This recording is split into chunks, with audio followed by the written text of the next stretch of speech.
Good evening, brothers and sisters in Christ. I am Celeste Zappala of the First United Methodist Church of Germantown in Philadelphia. I'm a member of Military Families Speak Out, and sadly, a member of Gold Star Families Speak Out. I am the mother of a fallen soldier. My son, Sergeant Sherwood Baker, was killed in Baghdad on April the 26th, 2004. I'm here tonight as a witness to the true cost of this war.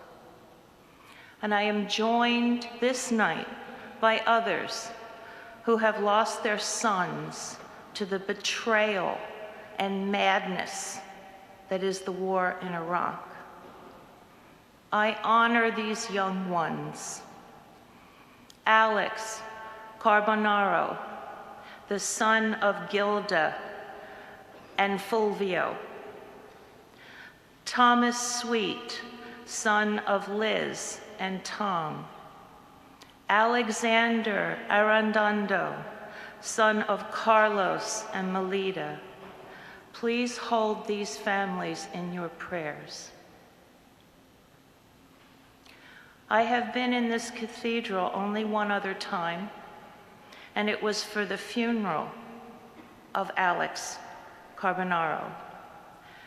In May last year, hundreds filled the seats that you sit in now, and they wept with his wife and his parents. And on a beautiful spring day, Alex was laid into the sacred ground of Arlington.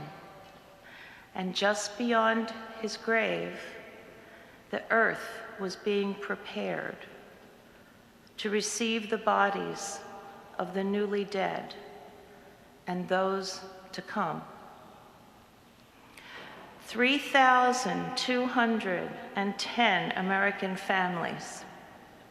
We are all part of the ever-growing, sad fellowship of families who have met their worst fear when they opened their front door.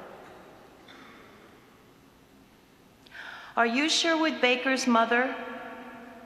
said the man with medals on his chest on the rainy night that death came to my door.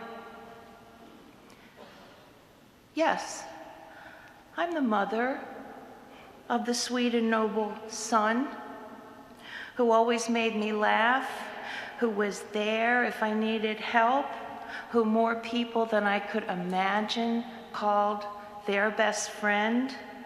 Yes, my son, Sherwood, musician, a caseworker for mentally retarded adults, a faithful husband, and the tenderest father you could ever know. And a soldier in the Pennsylvania National Guard. Are you Sherwood's mother?" "Yes." And I fell to the ground. And somewhere outside of myself, I heard someone screaming and screaming. Tonight, we're here in the National Cathedral, the altar of the nation, and we lay before God the sorrow that lives in all of us because of this war. Since Sherwood died, protecting the Iraq Survey Group as they looked for the weapons of mass destruction, 2,483 more American lives have been lost. And how many limbs, and how many eyes, and how much blood. And what happens to the souls of soldiers who pick up their friends in pieces or fearfully fire into a moving car to discover a minute later a shattered Iraqi family. In Iraq, shamefully, no one could say how many children and old people have died. Those counts are only kept in the hearts of the people who lost them. Hold these people in your heart. An Iraqi mother searches a morgue for the familiar curve of the hand of her child beneath a pale sheet. An American father watches his son beheaded on videotape. An Iraqi child wakes up in a shabby hospital in excruciating pain without his arm. An American girl writes letters to her dead soldier father. A young vet wraps a garden hose around his neck and leaps away from the nightmares that beset him. And the ocean of tears spreads across both countries, along with the numbers.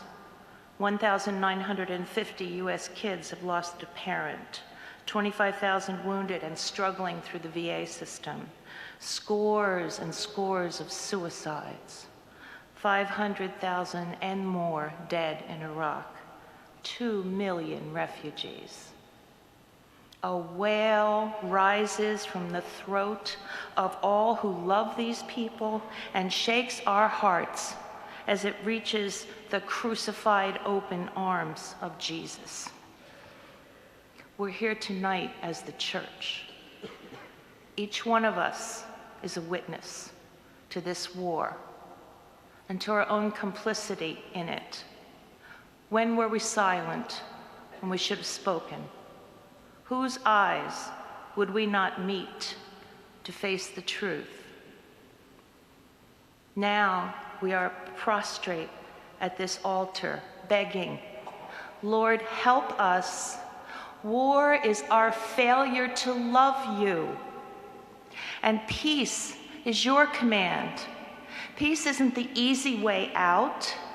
Its creation is the most confounding, the hardest thing we can do. Help us. We lay our souls broken open before you and question, how do we follow your command to love each other? Surely, it cannot be by mindlessly sending the children of others off to kill people we do not know. And though I know that nothing I say, no amount of logic or protest will bring my son back to me or any of the lost ones home, yet I asked the Lord to help us. We lay this grief before the Lord, our souls broken open, ready to rise to witness, ready to rise to love God's world to peace. Bless you and thank you.